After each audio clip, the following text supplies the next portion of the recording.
La Grande Loge nationale française a mis au point une stratégie originale pour se développer.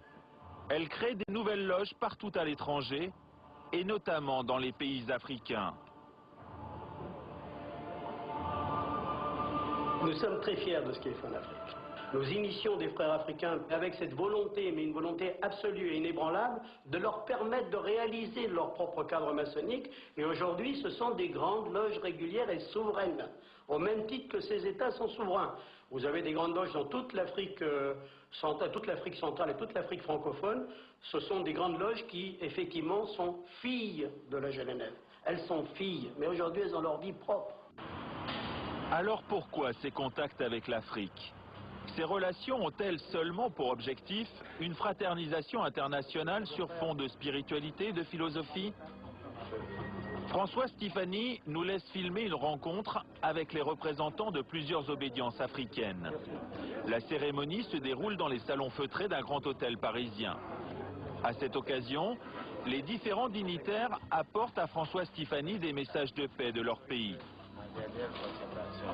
Là, c'est le représentant de la Grande Loge du Burkina Faso qui apporte une enveloppe. Mes assistants, François Stéphanie nous expliquera plus tard qu'il s'agit d'une invitation pour une cérémonie religieuse. Le grand maître glisse l'enveloppe dans la poche de son tablier. Le défilé continue. Le frère qui se présente maintenant n'est pas n'importe qui. Nous recevons le très respectable frère Jean-Dominique Okemba, représentant du grand maître de la Grande Loge du Congo. Jean-Dominique Okemba est le bras droit du président du Congo-Brazzaville, Denis Sassou Nguesso. Il apporte un message de son président qui est aussi le grand maître de la Grande Loge du Congo. François Stéphanie est content d'insister sur l'amitié qui le lie à l'Afrique. C'est une missive, donc on voit le très respectable grand maître Denis Sassou Nguesso, qui est par ailleurs donc président de la République du Congo-Brazzaville, et qui vous donne la nature des préoccupations que l'on partage avec nos frères africains, dont vous avez pu voir que la chaleur n'est pas feinte et que nos relations n'ont rien d'ambigu. Et comme les petits cadeaux entretiennent l'amitié, le président du Congo n'a pas dérogé à la règle. C'est la plus belle tradition. C'est modeste cadeau, n'est-ce pas, que nous amenons pour marquer notre... C'est très gentil, c'est très très gentil. Il y a quelques années, la Grande Loge nationale française a carrément loué le palais des festivals à Cannes pour une montée des marches inédite. En guest star, des présidents africains francs-maçons.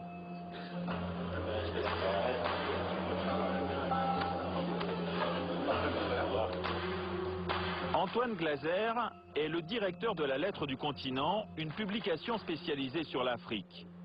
Nous lui avons montré ces images. Ah bah tiens, c'est le président Omar Bongo du Gabon. Un grand maître de la Grande Loge du Gabon.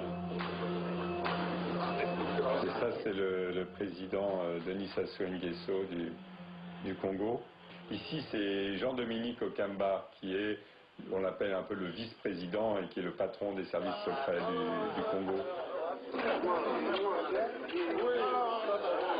La Grande Loge nationale française initie vraiment les dirigeants africains eux-mêmes, les présidents africains qui s'initient ensuite les uns les autres. Donc ça crée vraiment un réseau à la tête des États et ça donne une puissance et une influence qui est assez impressionnante. Ces réseaux servent à quoi? C'est en fait, tu me protèges, je te protège. Lorsqu'il y a des contrats, si tu es frère, un fils de lumière, ou si tu es dans une loge, ou si tu es dans mon obédience, si tu es un frère, tu auras le contrat. Mais à la Grande Loge nationale française, on réfute cette réputation d'affairisme qui colle à l'obédience. On m'a invité à l'Élysée, j'ai dit seulement... Vous savez, je ne siège pas à côté du président de la République du Congo-Brazzaville, du Tchad ou d'ailleurs. Je n'ai pas du tout cette aspiration. On n'a pas cette vision colonialiste. C'est terminé. Je veux dire, mais quel que soit le leadership, nous devons au contraire les aider à devenir eux-mêmes. À chaque fois, il faut les aider à devenir eux-mêmes. Elle se débat en public. Et quand vous êtes en public, vous gagnez déjà beaucoup de choses, parce que quelque part, vous pouvez combattre l'impunité. Et pourquoi j'écris Noir Chirac? Parce que Noir Chirac est au cœur d'un certain nombre de mécanismes secrets qui lui valent toute son impunité. Et donc l'enjeu principal, avant d'obtenir des choses, c'est de se battre contre tous les systèmes d'oligarchie qui veulent faire fonctionner l'économie et la politique dans le secret, sans parler du militaire.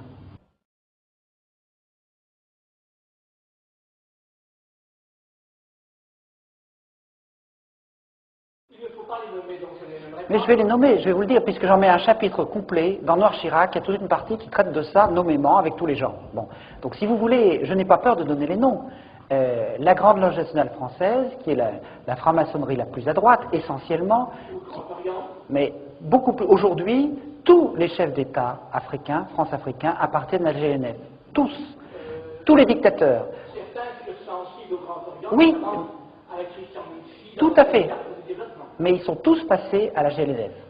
Et de même que les principaux responsables des services secrets, de même que les généraux qui commandent les anciennes troupes coloniales, de même que le lobby une grande partie des gens qui dirigent le lobby pétrolier, et les trois chefs d'État qui m'ont fait un procès, Omar Bongo, Sassou Nguesso, Idriss Déby, Arkady Guédamac, dont j'ai parlé tout à l'heure, qui me fait un procès qui est un haut dignitaire de la GLNF, tout l'état-major de TF1, une grande partie de la presse régionale, etc., etc., font partie de ces réseaux d'initiés dont j'explique dans Noir Chirac qu'ils ont été constitués dans le cadre de la guerre froide. C'est-à-dire que quand il a fallu mettre en place des moyens de combattre le risque soviétique, il y a eu un service secret dans le service secret de la CIA qui s'est créé et qui a décidé de créer une sorte de chevalerie. Et cette chevalerie, ils l'ont recrutée à la fois dans certaines obédiences maçonniques très à droite, mais également dans les Rose-Croix, également dans les sectes de Templiers, la scientologie, etc. C'est-à-dire qu'il y a toute une partie sectaire initiée, mais qui n'est pas seulement la GNF, c'est aussi la mafia. La guerre froide s'est faite avec la mafia, que ce soit la mafia italienne ou la mafia corse. Et la mafia corse, on lui a attribué des fiefs en Afrique. Et il est en train de vouloir revenir en Corse. Il y a une difficulté importante, et là je tiens à être tout à fait précis, c'est que dans l'histoire de France, dans l'histoire de la démocratie, dans l'histoire de la République, la franc-maçonnerie a joué un rôle positif très important. Beaucoup des institutions républicaines, y compris de la construction du bien public, s'est fait à cause, j'allais dire, de la partie positive de l'humanisme franc-maçon. Or, ce que j'explique dans Noir Chirac, c'est que, en fait, comme il y a une partie secrète et initiatique, c'est une tentation extraordinaire pour les services secrets de tenter de dévoyer cette partie-là pour faire le secret du secret. Et c'est comme ça que dans l'histoire de la franc-maçonnerie, très souvent, il y a eu des responsables des services secrets qui sont devenus grands maîtres. Il y a eu Barouin, il y a eu récemment Guglielmi, etc., etc. Et comme vous l'expliquez, l'ancien patron de la DGSE, M. Marion, a dénoncé un système... Excusez-moi, monsieur. Aujourd'hui, les francs-maçons assurent qu'ils ont renforcé leur procédure de recrutement. Les nouveaux membres sont recrutés par cooptation. Un parrain doit toujours se porter garant du candidat franc-maçon. Quelque part dans Paris, un petit groupe d'hommes prépare une cérémonie cruciale dans le parcours d'un franc-maçon, le passage sous le bandeau. Ce soir-là, une petite obédience maçonnique, la Grande Loge traditionnelle et moderne, accepte de nous laisser filmer. Après cette épreuve, le candidat sera accepté dans la loge. C'est le vénérable qui accueille le candidat. Monsieur, ce bandeau que vous portez sur les yeux n'est pas fait pour vous mettre dans une situation inférieure, mais pour vous aider dans votre concentration. Si on lui a bandé les yeux, c'est aussi pour qu'il ne puisse pas voir ses interlocuteurs. Le personnage au bandeau est placé devant 3 bougies posées sur des colonnes qui sont censées représenter les 3 grandes lumières de la franc-maçonnerie, la force, la sagesse, la beauté. Pendant une demi-heure, le candidat va être soumis à une batterie de questions. Monsieur, croyez-vous en Dieu? Oui, je crois en Dieu. Quand avez-vous pleuré pour la dernière fois? Au décès de mon père. Dans les confrontations d'idées, êtes-vous tolérant? Pour moi, la tolérance est une valeur primordiale. Qu'est-ce que la tradition? À quoi occupez-vous vos loisirs?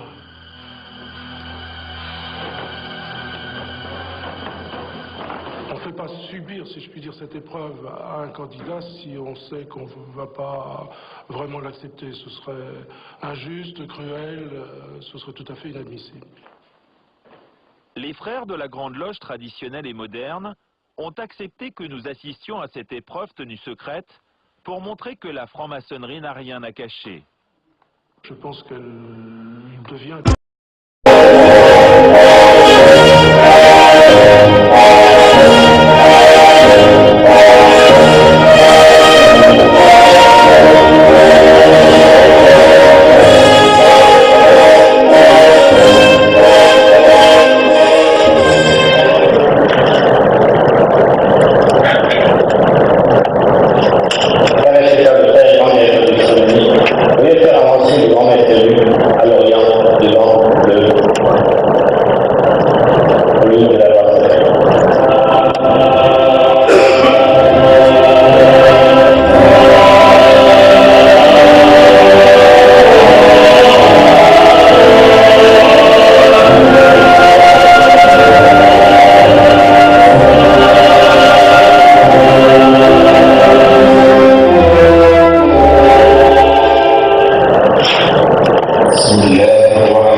Les travaux ouverts invoquant la protection du grand architecte de l'univers dans toutes nos entreprises.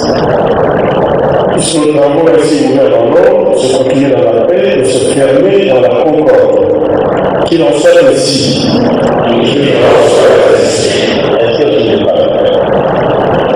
Dieu Tout-Puissant, Maître suprême de l'univers, la vie qui fait prospérer notre ordre dans le passé et qui a inscrit le dévouement de la volonté de ceux qui ont décidé à nous décider, étend sur nous la protection et accorde à ces vies des traverses de mer et sur le point d'être installés la qualité de grand-maître de notre ordre, la sagesse, le jugement et le discernement pour accomplir les devoirs de sa recherche. Réponds sur lui, ta grâce, et fortifie-le de ta puissance, afin qu'il puisse, soutenu par la soumission et l'affection de ses frères, continuer à œuvrer pour le bien de l'ordre, ainsi que pour l'honneur et la gloire de ton Saint-Nom, qui n'en soit ainsi.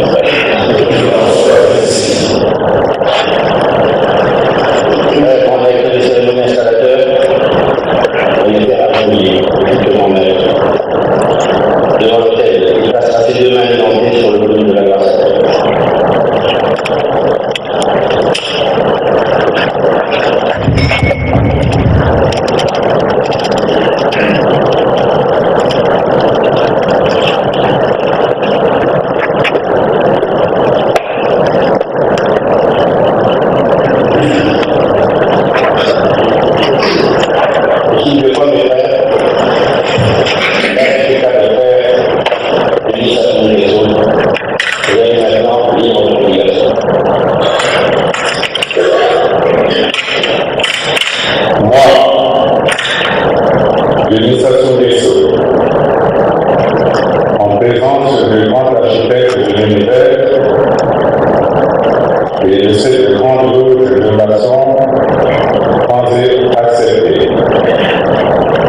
Régulièrement tenue, assemblée et consacrée,